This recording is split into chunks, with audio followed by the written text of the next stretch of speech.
पहचान है आप, पाकिस्तान के खान है आप। इंशाअल्लाह वजीर आज़म इमरान खान है।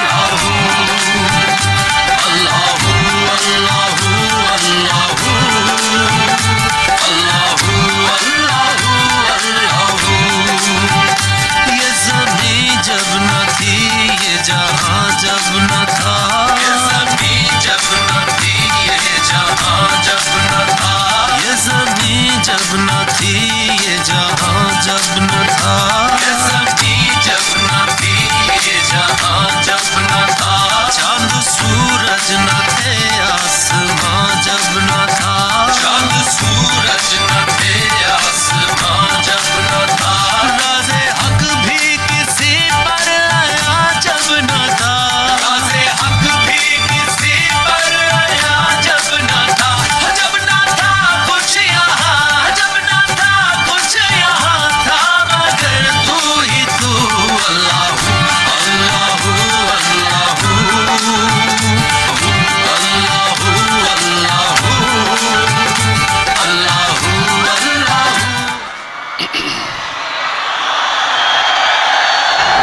बिस्मिल्लाहिर्रहमानिर्रहीम। इय्याका नअबुदु व इय्याका नस्तईन।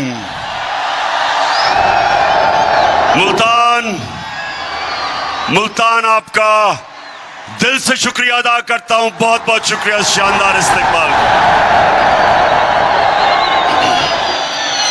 मैं खास तौर पे जिस तादाद में मेरी मुल्तान की बहनें निकली हैं, मैं खराज तहसीन पेश करता हूं उनको।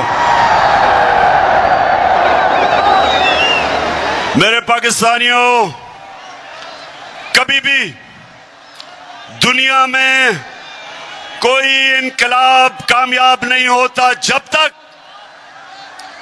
उस कौम के नौजवान और उस कौम की ख्वातीन इनकलाब में शिरकत नहीं करती।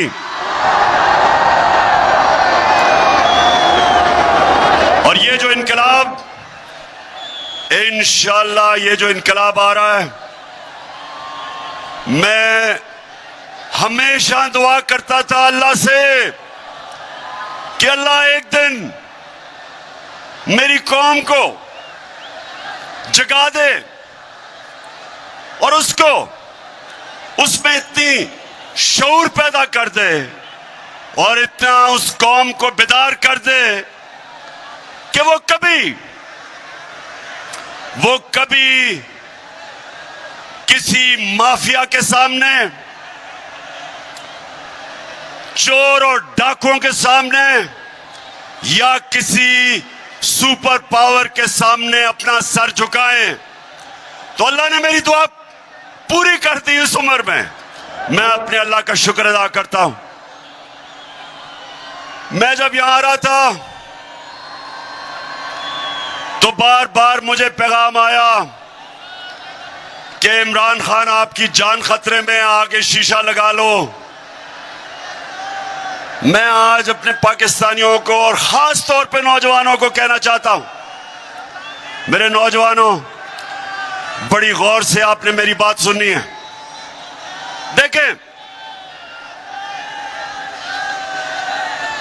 देखें,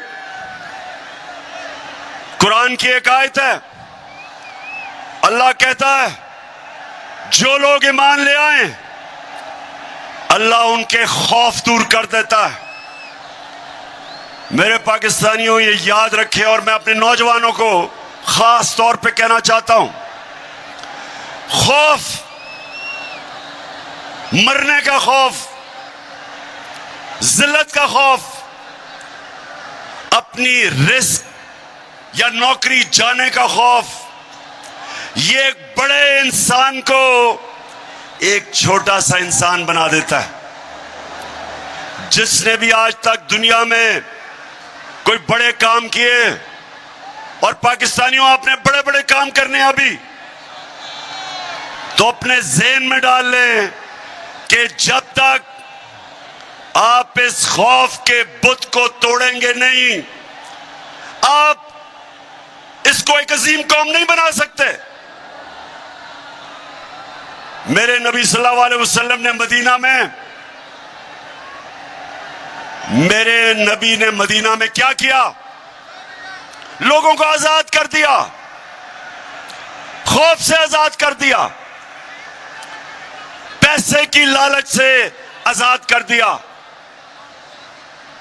मैं की पूजा करने वालों को बड़े इंसान बना के बड़ी सोच दे दी थी।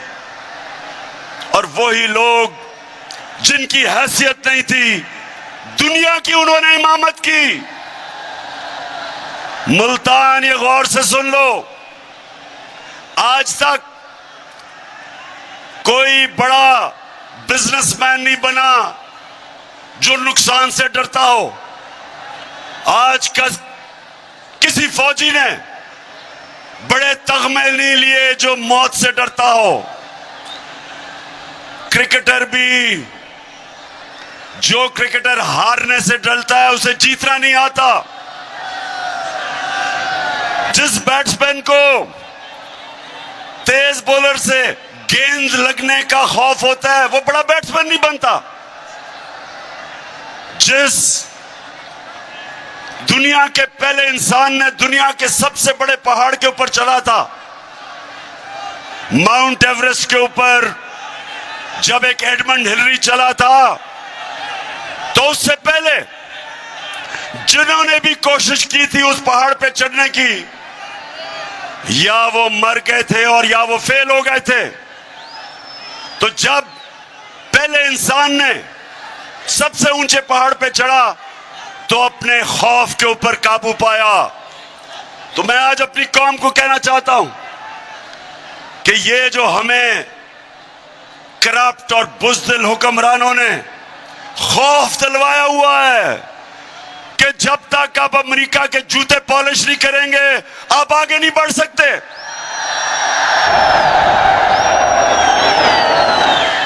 ये वो लोग जो इस मुल्क में ज्यादा, हमारी मुल्क की ज्यादा से जिंदगी में इस तरह के हुक्मरान रहे जिन्होंने सुपर पावर के सामने घुटने टेके, अपनी कौम की आजादी को,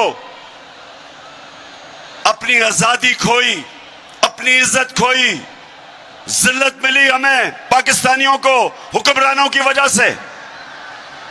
तो मैं आज वो पाकिस्तानी जो पाकिस्तान के साथ बड़ा हुआ था, मुझे हमेशा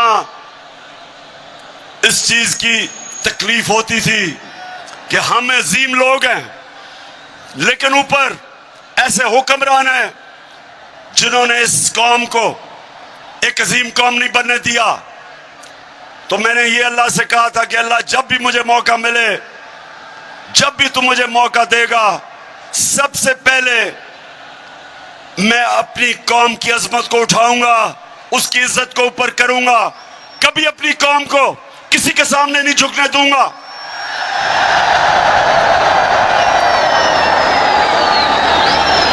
और पाकिस्तानियों, इसीलिए ये साजिश की गई। साजिश की किसने? 30 साल से जो इस मुल्क को लूट रहे थे, जिनके ऊपर करप्शन के केसेस थे, जिन्होंने पूरी कोशिश की मेरे से कि मैं उनको NRO दे दूं, यानी कि जनरल मुशर्रफ की तरह उनके करप्शन केसेस खत्म कर दूं। पूरी कोशिश की, कभी लॉन्ग मार्च, हर किस्म की ब्लैकमेल, असेंबली में बुरा भला, मीडिया के ऊपर बुरा भला, जातियात, घटिया किस्म की जुबान, हर बार कि जी कल गया तो परसों गया।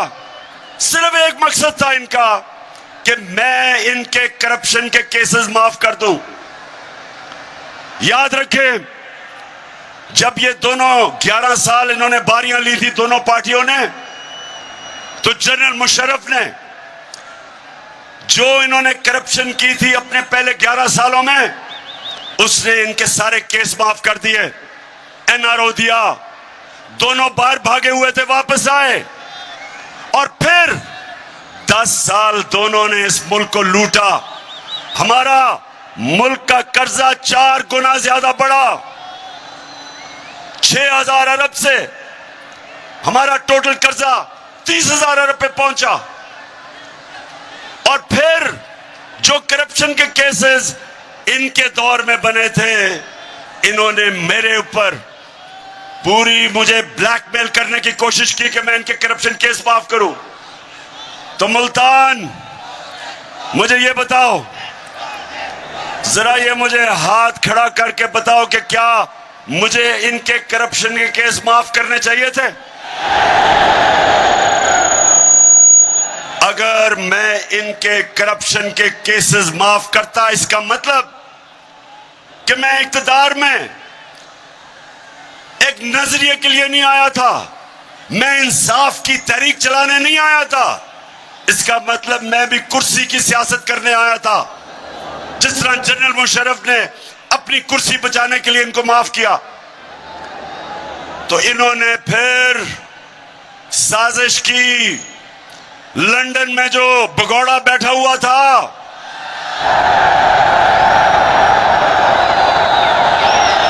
वैसे नून लीग वालों मुझे एक जवाब दे दो। कभी नून लीग वालों अगर सुन रहे हो, मुझे इसका जवाब दो। मुझे अभी तक समझ नहीं आ रही कि कभी भी कोई इंसानी माशरा कभी गीदड़ को भी लीडर मानता है।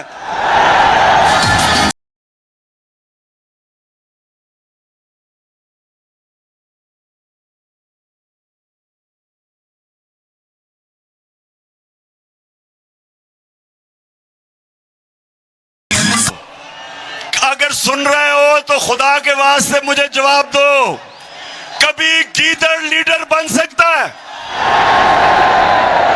पहले मुशर्रफ का दौर, मुशर्रफ ने जब इसको जेल में डाला तो आसिफ जरदारी ने कहा कि अटक जेल में। अब ये आसिफ जरदारी इत्तेहादी है, इसकी स्टेटमेंट थी कि अटक में जो जेल में नवाज शरीफ था, वहां टिश्यू पेपर खत्म हो गए इसके आंसुओं से, रो रो के मिन्नतें करी कि मुझे बाहर भेज दो। और मुशर्रफ ने इतना जुल्म किया, इसके करप्शन केसेस रोक के इसको बाहर भेज दिया। बाहर जाके झूठ बोला कि कोई मुआहिदा करके नहीं आया। वो फिर मुआहिदा सामने आ गया 8 साल के बाद। शर्म भी नहीं आई, झूठ बोल के। इस बारी फिर झूठ बोल के, ड्रामा करके, मैं जी बहुत बीमार हूं, हमें बताया गया कि ये तो शायद जहाज पे भी ना बैठ सके, इतना बीमार है। हमारी वजीर शिरीन मजारी, उसने जब बीमारियों का सुना, वो रोना शुरू हो गई कैबिनेट में कि जी बेचारे को जाने दें, देखे ना इसका हाल, देखे शक्ल, देखे इसकी। कई बेचारी बूढ़ी ख्वातीन ने जब जिस तरह की वो शक्ल बनाता है रोने वाली, उन्होंने भी कहा जी देखें, खुदा के वास्ते इसको जाने दे। वो चला गया बाहर। जैसे ही जहाज पे चढ़ा, एक नया नवाज शरीफ आ गया, बीमारी खत्म। ऐसे सीढ़ियों पे चढ़ा कि ऐसे लग रहा था कि ओलंपिक्स के लिए ट्रेनिंग करने के लिए है। और जैसे ही लंदन की हवा लगी, तो उसके बाद नवाज शरीफ वहां बैठ के एक सियासतदान बन गया। तो मैं नून लीग वालों तुम्हारे से आज पूछता हूं, खुदा के वास्ते मुझे समझा दो कि एक झूठा आदमी, अदालत ने जिसको सजा दी हुई हो, जो अरबों रुपए के घरों में रहता हो, जिसके बेटे कहें कि हम अरबों रुपए के घर में रहते हैं लेकिन हम जवाब दे इसलिए नहीं कि हम पाकिस्तान के शहरी नहीं हैं। कैसे नून लीग वालों आप इस आदमी के पीछे चल सकते हो? कैसे चल सकते हो? और फिर यहां बैठा था छोटा भाई चेरी ब्लॉसम,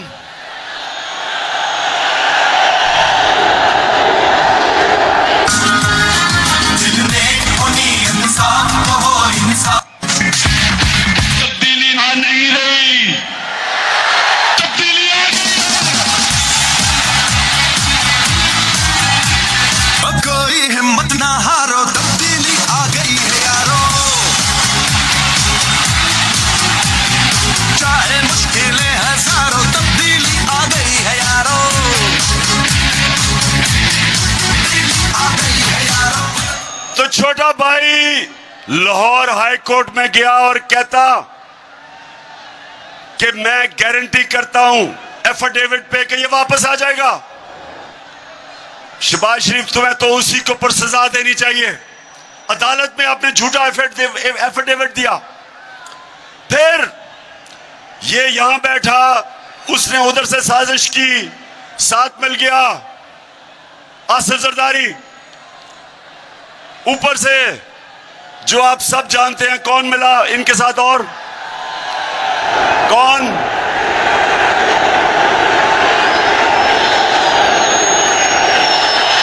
इनके साथ वो मिल गया जिसके ऊपर आजकल बात हो रही है उसकी कीमत बढ़ाने के लिए। ये कभी भी नहीं हुआ, ये जरा सुने, ये कभी भी नहीं हुआ कि ये इतनी डरपोक हुकूमत है, डर रहे हैं कि फजलुर रहमान की कीमत बढ़ाई जाए और पेट्रोल की।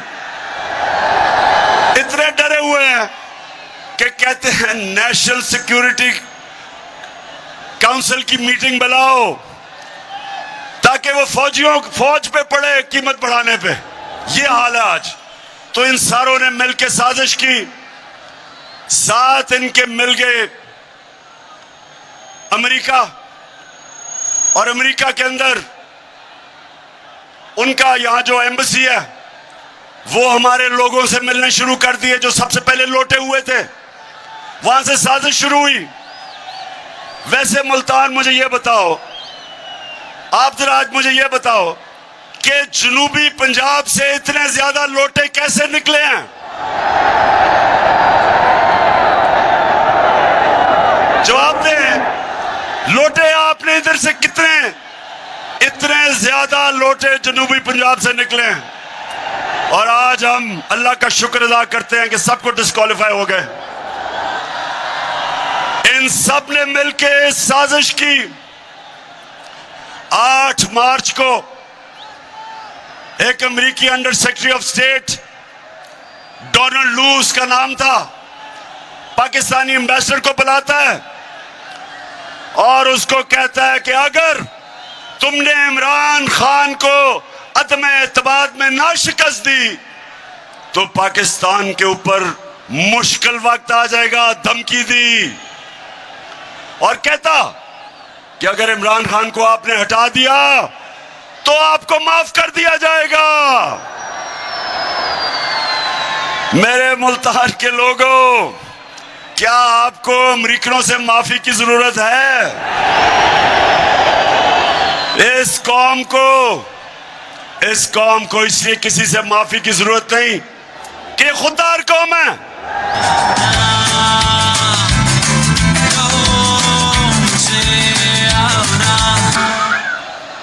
लेकिन जो इस मुल्क में हमारी बदकिस्मती से अशरफिया है वो डर गए और उन्होंने पूरी शिरकत की।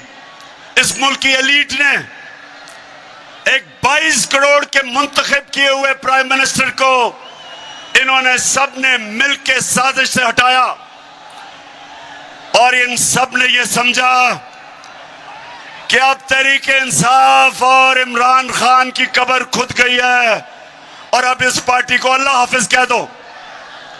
लेकिन कुरान में अल्लाह कहता है कि एक प्लान इंसान बनाता है और दूसरा प्लान अल्लाह बनाता है और कामयाब सिर्फ एक होता है। मेरे अल्लाह का प्लान ही कुछ और था। उसने बजाय तहरीक इंसाफ को इन्होंने जो दफन करने की कोशिश की, उसने सारी मेरी पाकिस्तानी कौम को जगा दिया, कौम को बेदार कर दिया। और वो पाकिस्तानियों, आप जो शिरकत कर रहे हैं ये आज याद रख लें कि ये पाकिस्तान की तारीख का सबसे बड़ा इनकलाब आ रहा है। अब ये जो माफियाज बैठे हुए ऊपर 30 साल से इस मुल्क को लूट रहे थे, 30 साल से जो कब्जा करके बैठे हुए हैं, अब इनकी कब्रें खुद रही हैं। इनका अब वक्त है, इनका वक्त है कि हमेशा के लिए इस मुल्क की सियासत पे जो दो खानदानों ने, बल्कि और भी डीजल के भी खानदान ने जिन्होंने कब्जा किया हुआ था, इन सब का वक्त खत्म हो गया। ये कौम आज जाग उठी है, कौम जाग गई है और इंशाअल्लाह इस्लामाबाद में ये जो अवाम का समुंदर आने वाला है। मुल्तान, आप तैयार हो इस्लामाबाद के लिए? मेरा पाकिस्तान है, ये मेरा पाकिस्तान है, वो इस पे दिल कुर्बान, इस पे मेरा पाकिस्तान है, ये मेरा पाकिस्तान है, तेरा पाकिस्तान है, ये मेरा पाकिस्तान। तो मुल्तान सुने जरा हुआ क्या फिर, क्योंकि आज मेरा आखिरी जलसा है इस्लामाबाद मार्च से पहले, इसलिए मैं जरा थोड़ा आपको समझाऊं ताकि मेरी सारी कौम को समझ आए कि हुआ क्या। प्लान इन्होंने कुछ और बनाया था, अल्लाह ने कुछ और कर दिया। प्लान इन सब का था कि सारे मिलके, जो पहले से शहबाज शरीफ कह रहा था नेशनल गवर्नमेंट बनेगी, इन्होंने प्लान ये बनाया था कि सब मिलके 1.5 साल मिलके हुकूमत करेंगे। इलेक्शन कमीशन को, पहले ही इलेक्शन कमीशन इनके साथ है, उसको बिल्कुल अंपायरों को अपने साथ मिला के सरकारी जितने भी नौकर हैं, पब्लिक ऑफिसर्स, वो अपने रख के और हर किस्म की धांधली करके इनका ख्याल था अगली इलेक्शन ये जीत जाएंगे। लेकिन अब मुल्तान, अब क्या होगा? अब ये हो गया है कि सारी कौम को जो इन्होंने बताया था कि जी ये तो बड़े तजर्बाकार हैं, ये हमारी माइशत को उठा देंगे, तो मुल्तान जब से ये आए हैं 6 हफ्ते हो गए हैं, कहते हैं जी शहबाज शरीफ सुबह 7 बजे जाग जाता है। शहबाज शरीफ मेरा जो माली है वो 6 बजे जाग जाता है सुबह। 7 बजे जागने से क्या फर्क पड़ता है? रुपए डॉलर 200 रुपए पे पहुंच गया, स्टॉक मार्केट गिर गई है, हर चीज महंगी। और जब से हमजा शरीफ पहुंचा है तो मुर्गियां भी तो दुगनी कीमत हो गई है मुर्गियों की। सो इन्होंने अब पता चला है कि तजर्बा किस चीज का है। इनका सारा तजर्बा करप्शन का है। ये जब आते हैं अपना पैसा बनना शुरू हो जाता है, मुल्क मकरूज हो जाता है। अब ये जो आप सामने आए हैं, मैं अब इनसे सवाल पूछता हूं कि बड़ा जोर लगाया था और साजिश करके पिछले 1 साल से लगे हुए थे साजिश करनी। अब जब आपको हुकूमत मिली है तो जरा आप मुझे बताएं कि आपसे क्यों नहीं संभल रही, क्यों नहीं मुल्क संभल रहा? कभी वो लंदन भागते हैं, उधर वो बैठा हुआ है एक सजा याफ्ता, वो मुल्क के फैसले कर रहा है। कभी कहते हैं जी नेशनल सिक्योरिटी काउंसिल वो चीजें महंगी करे, कभी IMF के पास जा रहे हैं। तो सारी कौम को पता चल जाना चाहिए कि जो लोग 30 साल से हुकूमत कर रहे थे और जिन्होंने इस मुल्क को मकरूज किया, वो इस मुल्क के मसले नहीं हल कर सकते। जो एक मुल्क का निजाम तबाह करते हैं वो ठीक नहीं कर सकते। और अल्लाह का शुक्र है आज मुल्तान, मैं बड़े फख्र से कहता हूं कि जो हमारे 3.5 साल में हुआ, जिस तरह की माइशत की तरक्की हुई, मैं आज चैलेंज करता हूं सबको कि इनके 30 साल में कोई वक्त बता दें जो उस तरह की तरक्की हुई हो हर शोबे में। आज किसानों के पास जो उनकी फसलों का उनको पैसा मिला है, पाकिस्तान की तारीख में कभी किसानों को इस तरह उनकी पैदावार की कीमत नहीं मिली जो आज मिली है। 60% पाकिस्तान देहात में जिस तरह की खुशहाली देहात में आई, मैं चैलेंज करता हूं, बताएं कभी किस तरह की खुशहाली आई हो।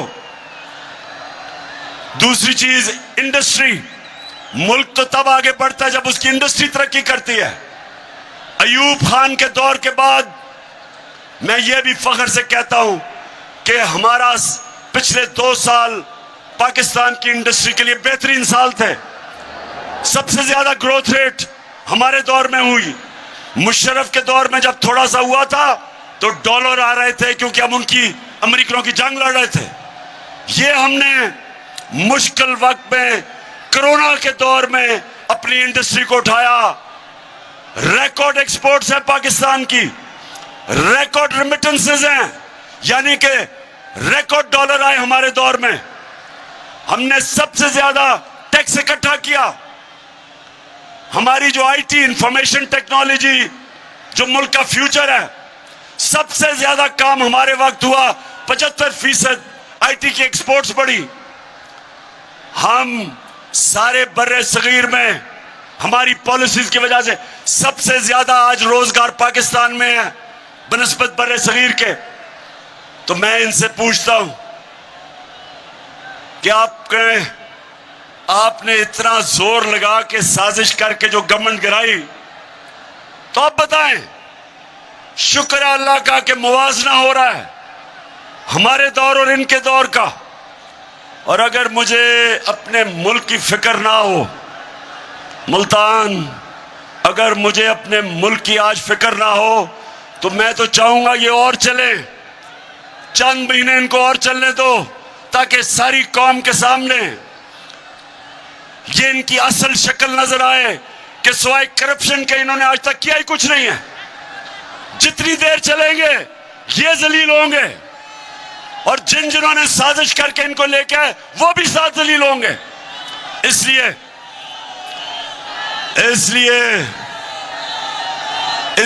इनको चलने तो देना चाहिए, लेकिन मुल्क का दिवालिया निकल रहा है। जिस तरह रुपया गिर रहा है, और अभी रुपए गिरने की वजह से जो महंगाई आने वाली है, सारी चीजें महंगी होने वाली हैं, क्योंकि जब रुपया गिरता है सारी जो चीजें आप इंपोर्ट करते हैं सब महंगी हो जाती है, जिसमें तेल, बिजली, घी, जो चीजें, दालें जो बाहर से आप मंगवाते हैं वो महंगी होने वाली है। तो हमें तो, अगर हम सियासत का सोच रहे हैं तो हम तो चाहिए चले, लेकिन हम पाकिस्तान का सोच रहे हैं, और हमें पता है कि जितनी देर ये चलेंगे ये मुल्क को उधर धकेल देंगे जिधर यहां वो श्रीलंका वाला हाल होगा। आज श्रीलंका में देखें क्या हाल है, उधर लेके जा रहे हैं।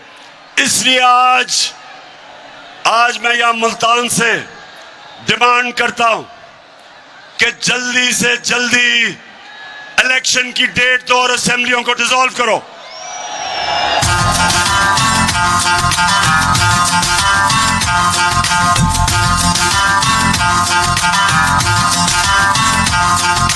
डट के खड़ा है अब इमरान, डट के खड़ा है अब इमरान, नया बनेगा पाकिस्तान। डट के खड़ा है अब इमरान, ठीक करेगा सब कप्तान, नया बनेगा पाकिस्तान, नया बनेगा डट के खड़ा है अब इमरान। अच्छा मुल्तान,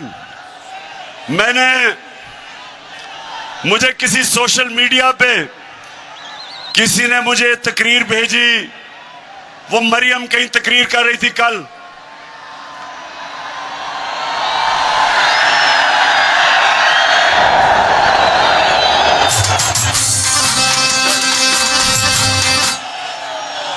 अब उस तकरीर जो मुझे भेजी सोशल मीडिया पे, उसमें उसने इतनी दफा और इस जज्बे से और इस जुनून से मेरा नाम लिया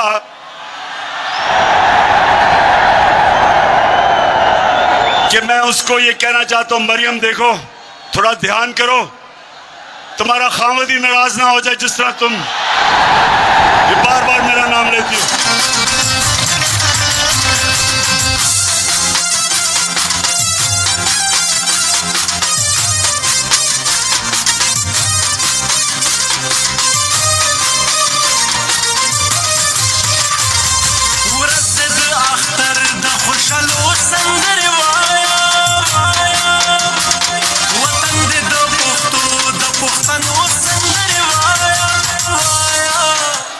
वैसे मैं हमेशा सोचता हूं कि इतना ज्यादा इनको मेरे पर गुस्सा है क्यों? मरियम को, इसके भाइयों को, इसके वालिद को, इसके चाचा को, उनके बेटों को, मैंने इनका क्या बिगाड़ा है? केसेस तो इनके सारे पुराने बने हुए हैं। हमारे आने से पहले सारे इनके ऊपर करप्शन के केसेस बने हुए हैं। केसेस तो इनके दौर के बने हुए हैं। नवाज शरीफ के और मरियम के जो दो भाई और उसके बेटे, वो तो इनके दौर में दुम दबा के भागे थे। इसहाक डार जो इनका मुंशी, वो इनके दौर में भागा था, उसके बेटे इनके दौर के बाहर गए थे। शहबाज शरीफ का दामाद, जब करप्शन का केस उस पे हुआ, वो इनके दौर में बाहर भागा था। तो स्वाय शहबाज शरीफ के मकसूद चपड़ासी केस के, बाकी तो सारे पुराने केस हैं। तो मेरे से गिला किस चीज का कि मैं आपके केस नहीं माफ करता? क्या मैं आपको कानून के नीचे लाने की कोशिश कर रहा हूं? क्या मैं आपको यह समझाने की कोशिश कर रहा हूं कि किसी भी महज़ब माशरे में सारों के लिए एक कानून होता है? मुल्तान के लोगों, मैं बार बार एक हदीस सुनाता हूं आपको, ये सब, और नौजवानों ये सब अपने ज़हन में डाल लो कि हमारे नबी सल्लल्लाहु अलैहि वसल्लम ने कहा था कि जो कौम छोटे चोरों को जेलों में डालती है और बड़े डाकुओं को नहीं पकड़ती, वो तबाह हो जाती है। दुनिया में जो कौम गरीब है, जो भी गरीब कौमें हैं दुनिया में, जिधर गुर्बत है, वहां सारों में एक चीज है, सिर्फ वहां छोटे चोर जेलों में जाते हैं। बड़े डाकुओं को, उनका इंसाफ का निजाम नहीं पकड़ सकता।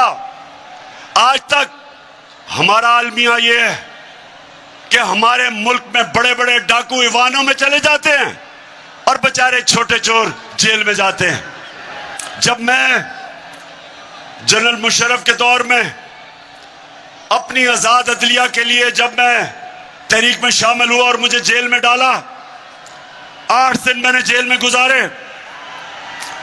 यकीन करो मेरे मुल्तान के शहरियों, वहां कोई मुझे ताकतवर डाकू नहीं नजर आया, सिर्फ बेचारे छोटे छोटे चोर नजर आए। जिसको 6 महीने रहना चाहिए था जेल में, वो 6 साल जेल में रह रहा था। और जब मैं नेशनल असेंबली में जाता था तो मुझे बड़े बड़े मुजरिम नजर आते थे, वहां डाकू नजर आते थे। और यह वजह है कि एक स्विट्जरलैंड जैसा मुल्क जिसके पास कोई वसाइल नहीं है, दुनिया का अमीर तरीन मुल्क है, क्योंकि उस स्विट्जरलैंड की खासियत यह कि ताकतवर से ताकतवर डाकू, उनका इंसाफ का निजाम उनको जेलों में डालता है और तब एक माशरा ऊपर जाता है। मेरे नबी ने कहा था कि मेरी बेटी भी अगर जुर्म करेगी उसको सजा मिलेगी, कानून से ऊपर कोई नहीं। ये हमारा अलमिया है कि सोचे कि शहबाज शरीफ और इसके बेटे को सजा होनी थी। 24 अरब रुपए के FIA के केसेस, 16 अरब रुपए नौकरों के नाम पे, 16 अरब रुपया, 1 अरब में 100 करोड़ रुपया, 16 अरब रुपए नौकरों के नाम पे लिया। एक मकसूद चपड़ासी जिसकी 15,000 रुपया तनख्वाह, 4.25 अरब रुपया उसके अकाउंट में आता है, और वो पकड़ा जाना था, उसको सजा होनी थी। जब सजा होनी थी तो तभी जिन्होंने साजिश की उन्होंने पकड़ के उसको मुल्क का वजीर आजम बना दिया, और वो छोटे को पंजाब का चीफ मिनिस्टर बना दिया। अब मुझे ये बता, मुल्तान के लोगों, मुझे ये बताओ कि क्या अल्लाह की बरकत उस मुल्क पे आ सकती है? जिसमें बेचारे गरीब लोग, बेरोजगारी है, महंगाई है, बच्चे भूखे हैं, वो बेचारे मोटरसाइकिल चोरी करता है, साइकिल करता है, भैंस करता है, वो तो जेल में चला जाता है।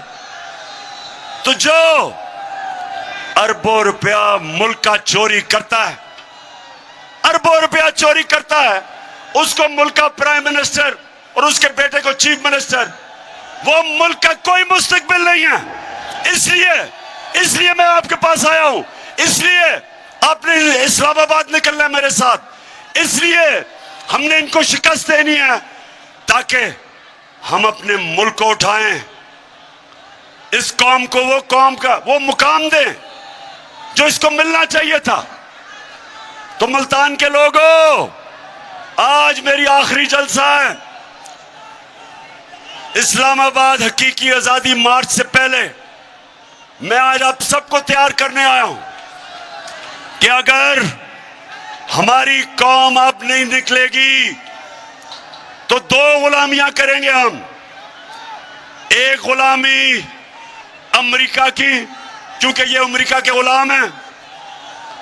दूसरी गुलामी डाकुओं की, जो ये 30 साल से मुल्क को लूट रहे हैं। इसलिए फिर से मुझे बताएं कि आप तैयार हैं?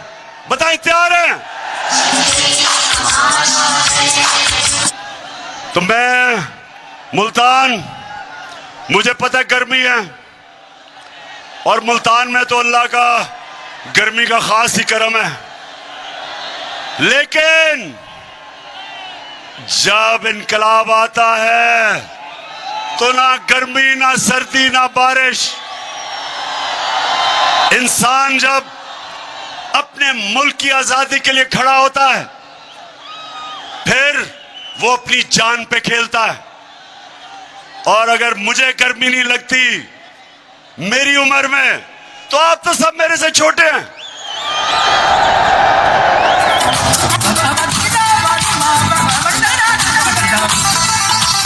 मैंने जब मैं हटा प्राइम मिनिस्टर बन के, तो तब मैंने फैसला किया था कि मैं तो अब निकलूंगा सड़कों पे। और मैंने सोचा था कि चाहे मुझे अकेला भी निकलना पड़े तो मैं निकलूंगा, क्योंकि मैं अपने अल्लाह को, मैं जब भी अपने अल्लाह के पास जाऊंगा तो मैं उसे कहूंगा कि अल्लाह, मैंने अपने मुल्क के लिए पूरी कोशिश की, लेकिन मुझे तब अंदाजा नहीं था कि सारी मेरी कौम खड़ी हो जाएगी मेरे साथ।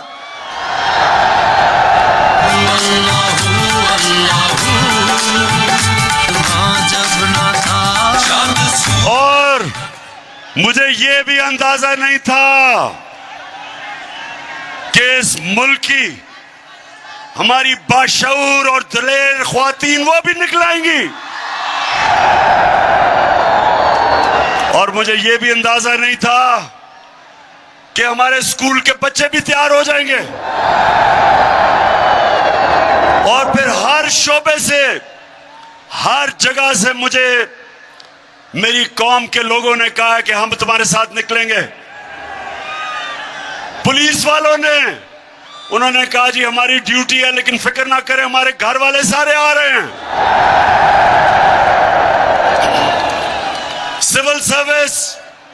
सिविल सर्विस सबसे डरपोक होते हैं, वैसे सबसे बुज़दिल ब्यूरोक्रेसी होती है। उन्होंने भी कह दिया कि हमारी फैमिली आपके साथ आ रही है। और हमारे फौजी उधर भी, वैसे ही पिंडी पास है, वहां से तो वही तैयार हुए हैं फैमिलीज आने के लिए। और जो हमारे एक्स सर्विस, जो रिटायर्ड फौजी हैं, जिन्होंने अपने मुल्क के लिए अपनी जानें कुर्बान की हैं और देखा अपने फैमिली मेंबर्स, अपने दोस्तों को शहादत देते हुए, खास तौर पे जो अमेरिका की जंग में हमें लेके गए थे, आज तक हमारे फौजी कुर्बानियां दे रहे हैं उसके लिए। तो जिनको खास एहसास है और जिनको पता है कि आजादी कितनी जरूरी है कौम के लिए, गुलाम कौम की कोई कदर नहीं करता, सिर्फ आजाद कौम की इज्जत होती है। तो जो है हमारे रिटायर्ड फौजी वो भी सारे तैयार हैं, वो भी आ रहे हैं और इंशाल्लाह इस्लामाबाद में जो मैं देख रहा हूं अवाम का समुंदर, वो पाकिस्तान तो छोड़े, मैं समझता हूं दुनिया में कभी इतना बड़ा समुंदर नहीं लोग देखेंगे इंशाल्लाह। मुल्क को बेच के खाने वाले खुद हजम हो जाएंगे, हजम हो जाएंगे। और पुश्तों से जो मुल्तान, ये सियासत से बात ऊपर चली गई है, ये सियासत नहीं है। फिर से ये वो इनकलाब है जो पाकिस्तानियों को अब एक कौम बना रहा है कि कैसे एक छोटे से एक अमेरिकी अफसर, उसकी क्या जरूरत है कि 22 करोड़ पाकिस्तानियों को धमकी देता है कि अगर तुमने अपने प्राइम मिनिस्टर को ना हटाया तो तुम्हारे से हम बहुत बुरा करेंगे, और अगर हटा दिया तो तुम्हें माफ कर देंगे। बेशरम, तुम्हारी माफी की जरूरत नहीं है। तुम हो कौन? ये और पाकिस्तानियों याद रखना, आप सब मोहम्मद मुस्तफा नबी सल्लल्लाहु अलैहि वसल्लम के उम्मत हो। दुनिया की तारीख का सबसे अजीम लीडर ना कोई आया था ना आ सकता है, सबसे अजीम इंसान हम उसकी उम्मत है। हमें हमारा कलमा हमें कहता है कि कोई नहीं है खुदा सिवाय अल्लाह के, किसी के सामने हम नहीं झुकते।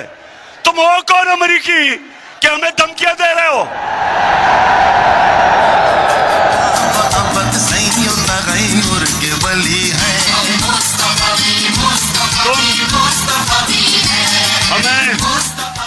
हमें कहते हो कि जी रूस से तुम गंदम नहीं ले सकते, तुम रूस से तेल नहीं ले सकते, जबकि वो 30% कम पे हमें दे रहे हैं। सोचें, 30% कम हाँ आपको पेट्रोल भी और फजल रहमान भी बेचे और गंदम भी बेचे,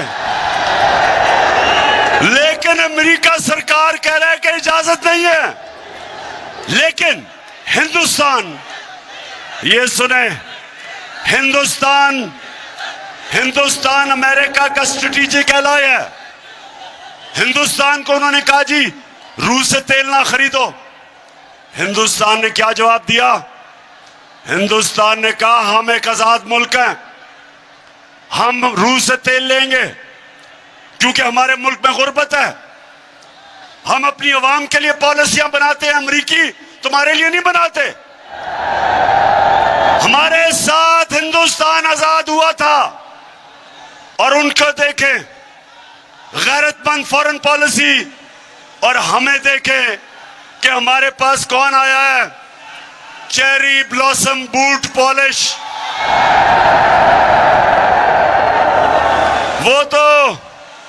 वो तो बूट देखता पॉलिश करता है, वो अमेरिकी देखता है तो उसकी काम पे टांगनी शुरू हो जाती है। ये हमारी किस्मत में बैठे हुए हैं, जुर्रत नहीं है इनकी कि पॉलिसी बनाए अपनी अवाम के लिए।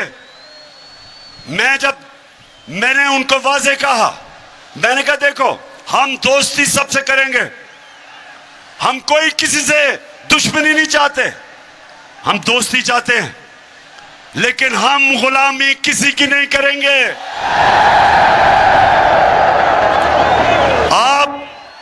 की जंग में शिरकत करके, अमेरिका की जंग में शिरकत करके 80,000 पाकिस्तानियों की हमने कुर्बानी दी।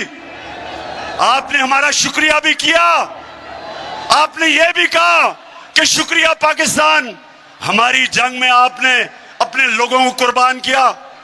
एक दफा नहीं कहा शुक्रिया हमारे। और खास तौर पे मैं आज कहना चाहता हूं, क्योंकि मैं कबायली इलाके को सबसे बेहतरीन आपसे जानता हूं। कबायली इलाका हमारा उजड़ गया, 35 लाख लोगों ने नकल मकानी की, उनके कितने लोग शहीद हुए आपको अंदाजा भी नहीं। ड्रोन अटैक्स हो रहे हैं, उधर से बीच में फंसे हुए हैं बेचारे लोग। सारा हमारा कबायली इलाके के लोग, कोई कराची भाग रहा है, कोई नकल मकानी कर रहा है। स्वात में 40 लाख लोग स्वात से निकले। कोई मुझे बताए क्यों? हमने क्या गलती की थी? क्या हमारा क्या कसूर था कि हमारे 80,000 लोग, हमारे 6,500 फौजियों ने कुर्बानियां दी? तो क्या हमारी गलती थी? हमारी किससे लड़ाई थी?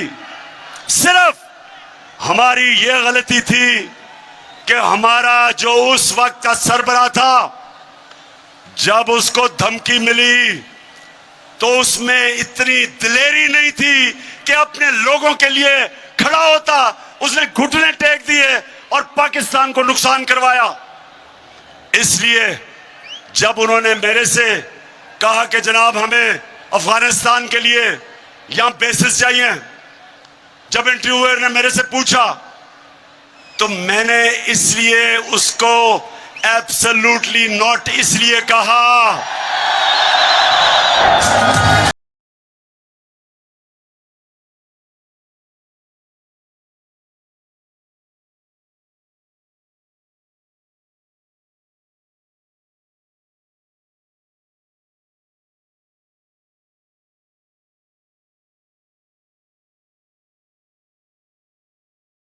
इसलिए इनकार किया।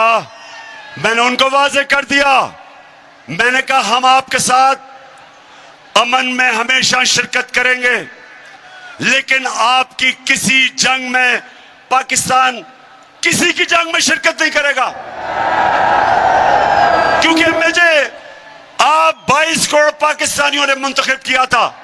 मेरा काम है कि आपकी जान और माल की हिफाजत करूं, आपकी बेहतरी का सोचूं। मुझे क्या कि दूसरे कोई और मुल्क की जंग है, हमें कहते जी रूस और यूक्रेन की जंग है तो आप मजम्मत करें। भाई हमारा उस जंग से क्या ताल्लुक है? हम क्यों आपके बीच में पड़े हैं? कश्मीर में जो बेचारे कश्मीरियों से जुल्म हो रहा है, आपने कभी मजम्मत किया हिंदुस्तान से? आपने कभी कहा हिंदुस्तान से कि आप कश्मीरियों पे जुल्म कर रहे हैं? क्यों नहीं आप बोलते? क्योंकि हिंदुस्तान से आपकी दोस्ती है। जो फलस्तीन में जो इस्राइल कर रहा है, जो उन बेचारे लोगों की जमीनें ले रहा है, जो बेचारी अभी एक उनकी सहाफी को दिन दिहाड़े उसे कत्ल किया, क्या कभी अमेरिका में जुर्रत है उसको इस्राइल को मजम्मत करने की? क्या यूरोप को में जरूरत है? तो हमें क्यों कहते हो कि हम आपकी जंग में शिरकत करें? हम आपके गुलाम हैं, हम क्या हैं? हम आपके कमी हैं। इनको बुरी आदतें पड़ी हुई हैं, पाकिस्तानियों इनको बुरी आदतें कैसे पड़ी कि इनके पास, इनको किससे, एक तरफ था जरदारी और दूसरी तरफ नवाज शरीफ, उन दोनों के पैसे बाहर पड़े हैं। उनके अरबों अरबों डॉलर्स इस मुल्क से बाहर पड़े हैं, उनकी जायदादें बाहर पड़ी हैं। उनको पता है कि जिस वक्त उन्होंने इनको नाराज किया तो इनकी जायदादें वो जब्त कर देंगे।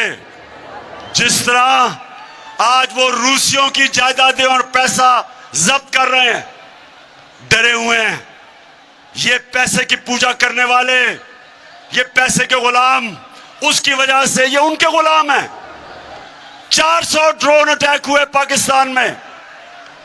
पाकिस्तानियों ये याद रखो, ये दुनिया की तारीख में इसकी कोई और मिसाल नहीं मिलती कि जंग अमरीकियों के लिए लड़ रहे हैं और वो पाकिस्तान के ऊपर ड्रोन अटैक कर रहे हैं। 400 ड्रोन अटैक नवाज शरीफ और जरदारी के दौर में। एक दफा इन दोनों बेशर्मों ने एक दफा मजम्मत नहीं की, एक दफा इनमें जुर्रत नहीं थी उनको कहने के लिए कि क्या आप अपने मुल्क में दहशतगर्दों के ऊपर ड्रोन अटैक करेंगे?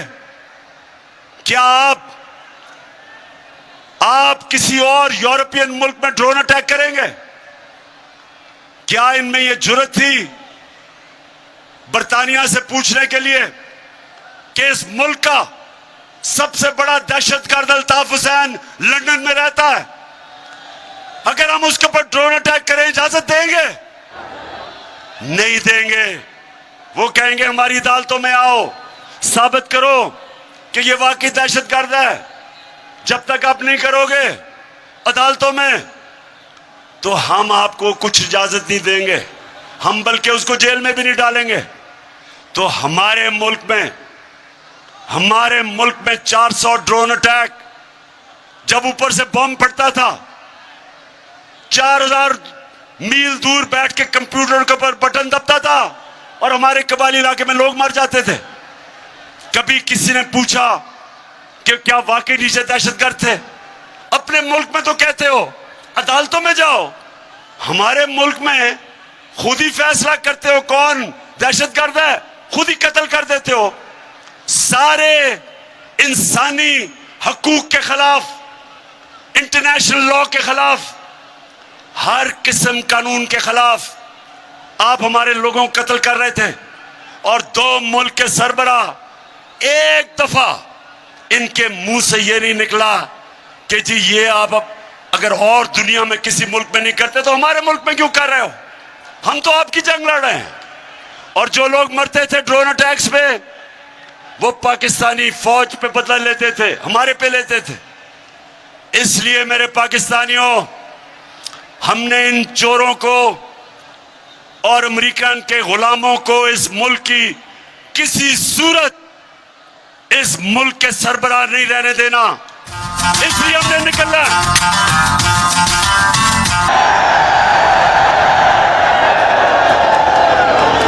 वैसे फिर से बता दें, घबराना तो नहीं है, गर्मी तो नहीं, जज्बा जुनून है। तो सुने, हमने क्योंकि आज कोई नई डेवलपमेंट हुई है, लोटों को डिस्क्वालीफाई कर दिया गया।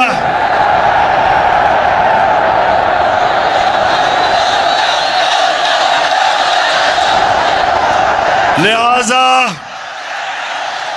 मैंने इतवार को पेशावर में अब अपनी कोर कमेटी को बुलाया है और आपको भी बता दूं, फैसला अब हमने करना है 25 और 29 मई के बीच में। इंशाअल्लाह परसों मैं आपको वाजे कर दूंगा ताकि आपको पूरा टाइम मिल जाए, तैयारी का टाइम मिल जाए। तो 25 से लेके 29 तक आपको डेट परसों मिल जाएगी। मैं चाहता हूं आप सब तैयारी करें। ख्वातीन आपने अलहदा तैयारी करनी है, नौजवानों अलहदा करनी है, मुल्तान के लोगों अलहदा करनी है। और इंशाल्लाह अवाम का समुंदर जब आएगा तो हमने सिर्फ एक चीज उनसे मांगनी है, एक चीज मांगनी है, असेंबली जिस दिन कब डिसॉल्व होगी और इलेक्शन कब अनाउंस करेंगे। मुल्तान की मैं सारी अपने member of parliament, MPs, MNAs, सारे जितने मेरे ऑर्गेनाइजर्स, मैं आज सबको, आपको भी, मैंने आप सबको आज खराज तहसीन पेश करता हूं कि मैंने इतना बड़ा जलसा मैंने कभी मुल्तान की तारीख में नहीं देखा। मुबारक हो आपको। पाकिस्तान जिंदाबाद।